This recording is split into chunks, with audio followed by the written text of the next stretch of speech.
धनु राशि वाले बंधुओं, स्वागत करते हैं आप सभी का धनु राशि भिंड यूट्यूब चैनल में। तो धनु राशि वालों, जरा ध्यान से समझिए, क्योंकि अंतिम समय की अब तैयारी कर लो। आने वाला समय और काल आपके जीवन में बहुत बड़े क्रांतिकारी परिवर्तन लेकर आने वाला है, लेकिन इन सबसे कहीं अधिक महत्वपूर्ण आज हम आपको जो विशेष ज्ञान देने जा रहे हैं, ऐसा ज्ञान आज तक आपको किसी ने ना तो दिया है और ना ही आगे कभी आपको कोई देने वाला है। यह ज्ञान शास्त्रों की गहराई से निकाला हुआ है और पूरे प्रमाणित संकेतों के साथ हम आपको यह ज्ञान देने वाले हैं। सबसे पहले हम आपको इसकी एक झलक दिखा देते हैं कि रामायण में स्पष्ट तौर पर यह वर्णन देखने को मिलता है कि जब रावण के पुत्र मेघनाद का जन्म होना था, तो उस समय रावण ने सभी ग्रह और नक्षत्रों को एक सीध में आने का आदेश दिया था। वह एक सीध कहाँ थी, कौन सी थी? तो ज्योतिष की यदि माने तो वह एक सीध थी 11वां घर। जी हाँ बंधुओं, कुंडली का 11वां घर आपके जीवन का सबसे महत्वपूर्ण घर होता है। आप इस संसार में जब जन्म लेकर आते हैं तो 11वां घर ही है जो आपको इस संसार में जीने का हक देता है, उपलब्धियां देता है। समाज में दुनिया भर के जो बड़े बड़े कॉन्टैक्ट होते हैं, अच्छे बुरे लोगों के साथ संबंध होते हैं, उनके बारे में आपको ज्ञान देता है, धन दौलत लेकर आता है और सबसे महत्वपूर्ण कि ईश्वर की कृपा आशीर्वाद आप तक पहुंचने देता है। आप पूजा पाठ तो खूब कर लीजिए, लेकिन कई बार ऐसा होता है कि लाख पूजा पाठ करने के बाद, अनुष्ठान करने के बाद भी दैवीय कृपा जीवन में नहीं आ पाती है। तो निश्चित तौर पर कुंडली का 11वां घर दूषित है किसी न किसी प्रकार से। तो आज हम आपको आपकी कुंडली के 11वें घर के विषय में ऐसा अद्भुत ज्ञान देने वाले हैं जिससे आपका 11वां घर यानी 11th हाउस आपकी कुंडली का पूरी तरह से एक्टिवेट हो जाएगा। यदि आपके जीवन में लाख प्रयास करने के बाद कामयाबी नहीं आ पा रही है, मेहनत का फल नहीं मिल पा रहा है और आपको ऐसा लगता है जैसे कि आप जीवन में जो कुछ भी डिजर्व करते हैं, यानी कि जहां आप पहुंचने चाहते हैं वहां आप पहुंच नहीं पा रहे हैं, जैसे कोई विशेष बाधा है, कोई रुकावट है जो आपको आगे नहीं बढ़ने दे रही है, तो 100% आपकी कुंडली का 11वां घर किसी प्रकार से दूषित है।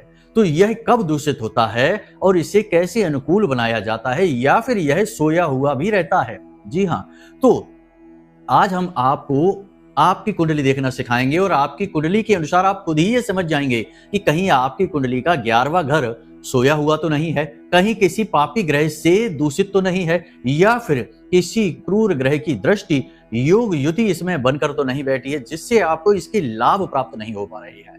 वरना बंधुओं, याद रखना कि प्रकृति का नियम है कि क्रिया के खिलाफ तो प्रतिक्रिया होती ही है, लेकिन कभी कभी ऐसा हो जाता है कि बीच में किसी प्रकार की बाधा, कोई रुकावट आ जाती है जो इस प्रतिक्रिया को आप तक नहीं पहुंचने देती है।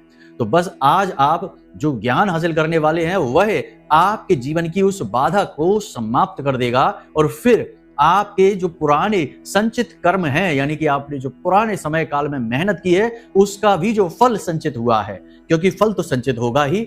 यदि आपने क्रिया की है तो प्रतिक्रिया आप तक नहीं पहुंची, लेकिन इसका मतलब यह नहीं कि प्रतिक्रिया हुई नहीं है, हुई अवश्य है, लेकिन आप तक नहीं पहुंच पाई है किसी बाधा की वजह से। तो जैसे ही बाधा हटेगी, तो जैसे बांध टूटता है तो नदी का पानी पूरी प्रवाह के साथ नदी में बहना शुरू कर देता है, ठीक वैसे ही आपके पुण्य कर्म, आपकी मेहनत, आपकी क्रिया बल, सब कुछ आपके जीवन में पूरी शक्ति के साथ आएगा और आपको अचानक बड़े बड़े लाभ मिलने शुरू हो जाएंगे। जी हाँ, कामयाबी के कीर्तिमान आप बना लेंगे। बस आपको आज इस कार्यक्रम को अंत तक देखना है। एक बात हम आपको यहाँ पर स्पष्ट तौर पर कह दें कि जो बातें अब हम आपको आगे बताने जा रहे हैं, उन बातों को भूल कर भी हल्के में मत ले लेना, क्योंकि कभी कभी आप ये भूल कर बैठते हैं। आपकी राशि के जातकों की ये एक कमी है कि कभी कभी जहां आपको सबसे अधिक ध्यान देना चाहिए वहां से आप अनदेखी कर देते हैं या उस जगह पर आपका ध्यान जाता ही नहीं है। इससे दुर्भाग्य निर्मित होता है। आज आपको यह भूल नहीं करनी है। हम आपको स्टेप बाय स्टेप सारी बातें बता रहे हैं, क्योंकि हम आपकी कमियां भी जानते हैं, आपकी शक्ति भी जानते हैं, कमजोरियां भी जानते हैं। इसीलिए आपको चेता रहे हैं, समझा रहे हैं कि भूल से भी इस कार्यक्रम को मिस मत कर देना, वरना यह आपके जीवन की सबसे बड़ी भूल होगी। बड़े बड़े एस्ट्रोलॉजर भी नहीं बताते इन बातों को, शायद वो समझते नहीं है या फिर बताना चाहते नहीं है। और यदि बताना भी चाहते हैं तो उसके लिए बहुत महंगा मूल्य तय कर रखा है, जहां तक आम आदमी की पहुंच ही नहीं हो पाती है। तो आम आदमी बेचारा पिस जाता है। जो ज्ञान उस तक साधारण तरीके से पहुंचना चाहिए था, वो ज्ञान उस तक पहुंचता ही नहीं है, और ज्ञान के अभाव में जीवन अंधकार में डूबा रहता है। जीवन भर संघर्ष चलता रहता है और पीढ़ियों तक यह संघर्ष पहुंच जाता है दोष बनकर। और फिर तरक्की तो छोड़ो, जीवन जीने के साधन भी जुटाने मुश्किल हो जाते हैं। तो आज आपको बस यही ईश्वर का वरदान, महामाई का आशीर्वाद, कृपा मिलने जा रही है। इसका स्वागत करिए, महामाई को धन्यवाद करिए, और उसके बाद इस कार्यक्रम को पूरा अंत तक अवश्य देखिए।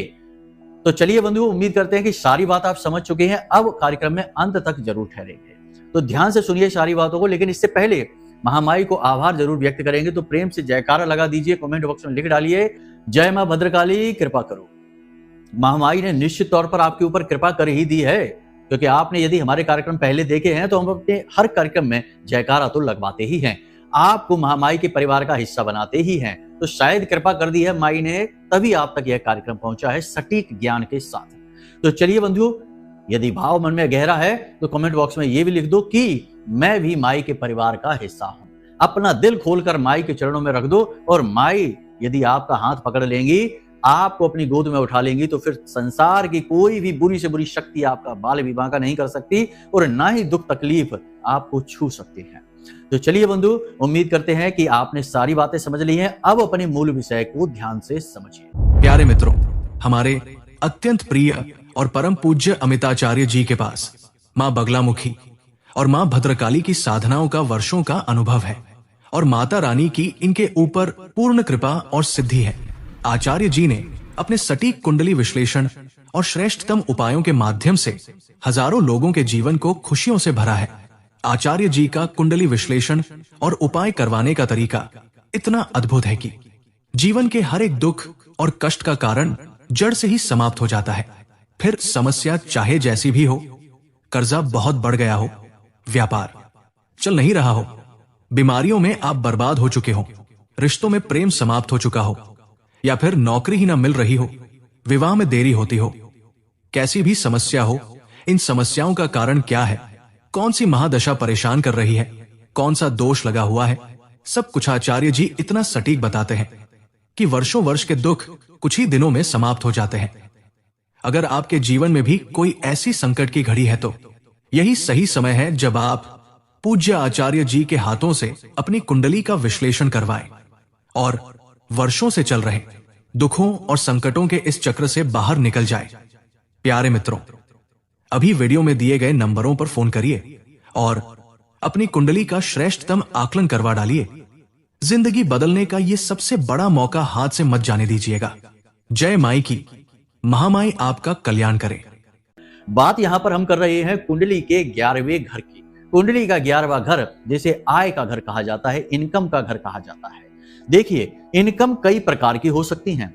सामान्य तौर पर जब हम कहते हैं कि आय या इनकम, तो यहां पर हमारा मतलब सामान्य तौर पर देखा जाए, जनमानस के दृश्य से देखा जाए, उनके भाव से समझा जाए तो पैसे की बात होती है कि पैसा कमा लिया वही इनकम है। लेकिन ये पूरा सच नहीं है।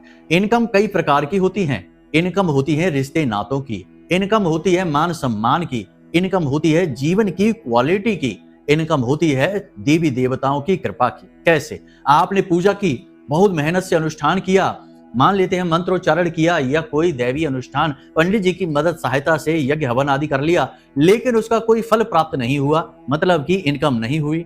इसी प्रकार आपने किसी रिश्ते नाते में बहुत अपना दिल और जान लगा दिया उस रिश्ते को खुश करने के लिए, पति पत्नी की बात करें या किसी भी अन्य रिश्ते की, लेकिन सामने वाले व्यक्ति ने आपकी बिल्कुल भी इज्जत नहीं की, आपकी भावनाओं की कोई इज्जत नहीं की और आपके समय, आपके प्रेम का कोई भाव ही नहीं लगाया, तो फिर आपकी इनकम कहाँ हुई? नहीं हुई।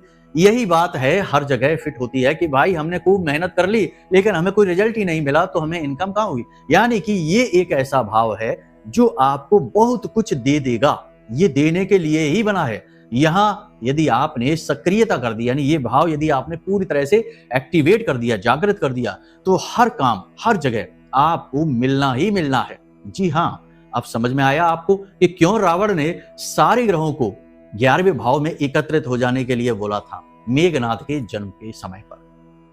तो ये भाव बहुत महत्वपूर्ण होता है। लोग इसके बारे में इतना बात ही नहीं करते हैं, समझते नहीं हैं, लेकिन कुंडली के कुछ भाव ऐसे होते हैं जिन पर बात बहुत गहराई से की जानी चाहिए। तो आज बस इसी विषय को उठा रहे हैं, अब ध्यान से समझिए। आप अपनी कुंडली खोलकर देखिए, किसी मोबाइल ऐप से निकाल लीजिए या आपके पास रखी हो निकाली हुई, तो उसे उठाइए और उसका लग्न चार्ट देखिए। लग्न चार्ट यानी पहला चार्ट जो कुंडली का होता है उसे आप देखिए। लग्न चार्ट में 11वां घर जो है कुंडली का, गिनती करिए पहले से 1 2 3 4 5 ऐसे करके 11वां घर जो आपकी कुंडली का है उसे देखिए, उस घर में कौन सा ग्रह बैठा हुआ है। यदि उस घर में यानी 11वें हाउस में कोई भी ग्रह नहीं बैठा हुआ है तो ऐसी स्थिति में ज्योतिष में कहा जाता है कि जब किसी भाव में कोई ग्रह नहीं होता तो वह जो भाव होता है वह सोया हुआ होता है। जी हाँ, बहुत से भाव कुंडली में खाली होते ही हैं, सबकी कुंडली में होते ही हैं। तो भाव यदि खाली है तो समझ लीजिए कि वो भाव ही सोया हुआ है। अब उस भाव से आपको कोई फल प्राप्त नहीं होगा। अब जब फल ही प्राप्त नहीं होगा तो फिर लाख मेहनत करिए, प्रयास करिए, फल कैसे प्राप्त हो जाएगा। तो सबसे पहला काम है कि उस भाव को जगाना है। उस भाव को कैसे जगाएंगे, ये सबसे बड़ा प्रश्न उठता है, क्योंकि सवाल एक के बाद एक आएंगे। क्रमबद्ध तरीके से आएंगे तब तो सूचना पूरी तरह से पहुंचेगी, तब तो आप उसे अपने जीवन में क्रियान्वित करेंगे। तो अब इस भाव को जगाएं कैसे, अगर ये स्थिति है तो अब आपको फिर से इस भाव को देखना है। इस भाव में एक नंबर जरूर लिखा होगा, नंबर तो 100% लिखा होगा। तो यदि कोई नंबर लिखा है, मान लेते हैं कि नंबर 2 लिखा हुआ है, तो इस भाव का स्वामी हुआ शुक्र, ठीक है। और यदि जैसे काल पुरुष कुंडली देखेंगे उसकी एक बात अलग है, उसे हम अभी थोड़ी देर में बताएंगे, लेकिन मान लेते हैं कि इसमें 5 नंबर लिखा हुआ है तो इसका स्वामी हुआ सूर्य। इसी प्रकार जो भी नंबर लिखा हुआ है वो राशि है और उस राशि का स्वामी ही इस भाव का स्वामी है। अब आपको उस राशि के स्वामी यानी भाव के स्वामी से, जैसे मान लिया कि इसमें 2 नंबर लिखा है तो वृष राशि है और वृष राशि का स्वामी शुक्र है, तो शुक्र से जुड़े उपाय आपको करने हैं। 100% शुक्र से जुड़ी हुई तकलीफें आपके जीवन में हैं, वैवाहिक जीवन में परेशानियां हैं, पैसे को लेकर आप परेशान रहते हैं, जेब खाली रहती है, कमाते लाखों रुपए होंगे लेकिन जेब में एक भी नहीं रुकेगा, बजट बिगड़ा ही रहेगा। तो ये उस ग्रह से जुड़ी परेशानियां जरूर आपके जीवन में होंगी ही होंगी। तो ये चीज आप देखिए अपने जीवन में उतार कर कि कौन सा ग्रह है और उससे जुड़ी परेशानियां हैं कि नहीं। अब नहीं समझ रहे ये बात, कोई बात नहीं है, उस ग्रह से जुड़ी हुई चीजें मंदिर में दान करना शुरू कर दीजिए, बस बहुत ही सरल है। क्या करेंगे आप दान, जैसे मान लिया कि शुक्र की खराबी है, यानी कि शुक्र है उस 11वें भाव में और भाव सोया हुआ, तो उसे जगाना है। तो सबसे पहला काम है कि उस भाव में जो राशि है, जो उसका मालिक है, पहले उससे बात की जाए, उसे प्रसन्न किया जाए, उसे सक्रिय किया जाए, वही चाबी है उस भाव की। तो आपको क्या करना है कि शुक्र से जुड़ी चीजें, तो प्रति शुक्रवार आप क्या करें, छोटी कन्याओं को चावल की खीर यानी दूध और चावल की जो खीर होती है साधारण सी, वो खीर खिलाना शुरू करिए और मंदिर में भी 1 कटोरी खीर दान करना शुरू करिए। प्रति शुक्रवार आप इस कार्य को करिए, 2 महीने 3 महीने लगेंगे, आपका यह भाव जागृत हो जाएगा, ठीक है। पहली चीज तो आपको ये करनी है। अब दूसरा काम क्या करना है, दूसरा काम कि ये जो भाव है, ये भाव जैसे कुंडली जो होती है, जो चार्ट होता है, वह दिशाओं पर भी आधारित होता है। जैसे कि पहला भाव जो है वह ठीक पूर्व दिशा है और जो 7वां भाव है कुंडली का उसके सामने वो ठीक पश्चिम दिशा है। इसी प्रकार यदि 11वां भाव कुंडली का देखा जाए तो हम आपको दिशा के बारे में बता रहे हैं, ध्यान से समझिए कि आपके घर में जो ठीक पूर्व दिशा है और ठीक पश्चिम दिशा है उसके बीच में एक कोना है जिसे आग्नेय कोण कहते हैं। उस कोने और दक्षिण दिशा के बीच में जो जगह बची है ना, वो आपका कुंडली का 11वां भाव है। जी हाँ, देखो बारीक बातें हैं लेकिन समझ जाएंगे तो बहुत जल्दी जीवन में तरक्की करेंगे, बहुत जल्दी तरक्की करेंगे। इसी को भाग्य का जागना कहते हैं, भाग्योदय कहते हैं। भाग्योदय हमारा कभी तो खुद ब खुद हो जाता है, पिछले जन्मों के पुण्य प्रताप के आधार पर, देवी देवताओं की कृपा के आधार पर। लेकिन यदि नहीं हो पा रहा है तो ज्योतिष हमें यह आज्ञा देता है कि हम अपना भाग्योदय स्वयं कर सकें, बशर्ते कि हमें ज्ञान तो होना ही चाहिए, क्योंकि ज्ञान ही तो चाबी है। बिना ज्ञान के तो केवल अंधकार है, तो ज्ञान ही तो हम आपको दे रहे हैं। तो चीजें बारीक हो सकती हैं, बार बार सुन लीजिए। आपको हमने बताया कि कुंडली का 11वां जो घर है, जो भाव है, वह आपके घर में कौन सी दिशा में है। आप अपने घर को देखिए, ठीक पूर्व दिशा और दक्षिण दिशा के बीच में जो कोना बनता है, उस कोने से दक्षिण दिशा के बीच की जो जगह है ना, वो पूरा का पूरा आपका 11वां घर है कुंडली का। ठीक है, इतना आपने समझ लिया। अब आपको यहां पर कुछ क्रियाएं करनी है जिससे ये जो भाव आपने जगाया है, अब इस भाव का लाभ मिलना शुरू होगा। तो अब देखिए, ये जो 11वां भाव है, जो आपका घर का जो कोना है, ठीक है, इस कोने का जो स्वामी है, जो मालिक है, वो शुक्र है। ठीक है, और मंगल भी, क्योंकि ये आग्नेय कोण है, फायर का कोना है, तो मंगल अग्नि का कारक है, तो कुछ हद तक मंगल का भी प्रभाव रहता है। देवता इसके गणेश जी हैं और इसका जो स्वामी है वो शुक्र है, हमने आपको बता ही दिया। तो अब आपको यहां पर एक क्रिया करनी है, बहुत छोटी सी, शुक्र स्थापित करना है। कैसे करेंगे, ध्यान से समझ लेना, बहुत जरूरी बात है। आपने इसे कर लिया, सिर्फ 1 हफ्ते के अंदर अंदर चमत्कार खुद नोटिस करेंगे। आप हमें खुद फोन करके कहेंगे, मैसेज करके कहेंगे कि गुरुजी धन्यवाद, आपने बहुत अच्छी बात बता दी, जीवन बदल गया। जी हाँ, तो ध्यान से सुनना, आपको क्या करना है। मिट्टी का एक गमला लेना है, मिट्टी का गमला, ठीक है, ध्यान से समझना। मिट्टी का जो गमला है वह पकी हुई मिट्टी होती है, वह मंगल होता है। ठीक है, उसमें आपने कच्ची मिट्टी भरनी है, अभी नहीं भरनी, उससे पहले भी कुछ करना है। एक लाल रंग का कपड़ा लेना है आपको, उस लाल रंग के कपड़े में आपको कुछ सिक्के डालने हैं। ठीक है, लाल रंग के कपड़े में कुछ सिक्के डालने हैं, 1 इलायची डालनी है, 2 लौंग डालनी है और 1 सुपारी रखनी है। ठीक है, उसके बाद उसकी पोटली बना लो, लाल रंग के धागे से, गांठ नहीं लगाना है, सिर्फ पोटली बनानी है, धागा लपेटना है। ठीक है, अब आपने क्या करना है कि उस गमले में बिल्कुल तली में, गमले की बिल्कुल तली में ये पोटली रख देनी है सीधी करके। उसके ऊपर आपको मिट्टी डालनी है। ठीक है, मिट्टी आपने डाली, समझ में आ रहा है सब कुछ आपको ठीक तरीके से कि आपको उसमें मिट्टी डालनी है। ठीक है, वो पोटली जो है वो मिट्टी से ढक गई है। गमला बड़ा सा ले लो, कोई दिक्कत नहीं है, कितना भी बड़ा हो जाए, आकार से कोई फर्क नहीं पड़ेगा। अब आपने उसमें मिट्टी भर ली है, अब आपको उसके ऊपर पौधा लगाना है। जी हाँ, पौधा क्या है, पौधा है मनी प्लांट का पौधा। मनी प्लांट क्यों कहते हैं इसको, मनी प्लांट मतलब पैसे का, धन का पौधा है। ये सबके यहां लगे रहते हैं, ये पौधे तरह तरह के पौधे लगाते हैं। मनी प्लांट तो लगभग ज्यादातर लोग लगा ही लेते हैं, लेकिन दिशा का ज्ञान नहीं है, उल्टी सीधी दिशा में लगा लिया तो बर्बादी। मनी लाने वाला जो काम है वो मनी जाने वाला, यानी पैसा देने वाला काम भी बन सकता है, भूल से, गलती से, तो भूल नहीं करनी है। तो आपको मनी प्लांट का पौधा यहां लगा देना है। अब आपने क्या किया है, आप समझिए ज्योतिष क्या कह रहा है। आपने गमला रखा जो पकी हुई मिट्टी था, जो कि मंगल था, फिर आपने उसमें कच्ची मिट्टी डाली जो कि शुक्र था। आपने अंदर दैवी शक्ति मां लक्ष्मी को स्थापित कर दिया है, और शुक्र जो है वह माता लक्ष्मी का प्रतीक है, याद रखना। अब आपने शुक्र को स्थापित करना है, वहां पे मिट्टी से स्थापित कर दिया। माता लक्ष्मी को जागृत करना है, वहां पे आपने सिक्के डाले उसमें, और आपने इलायची डाली, सुपारी डाली और 1 लौंग का जोड़ा डाला। ये सारी सामग्री बुध और शुक्र से जुड़ी हुई है।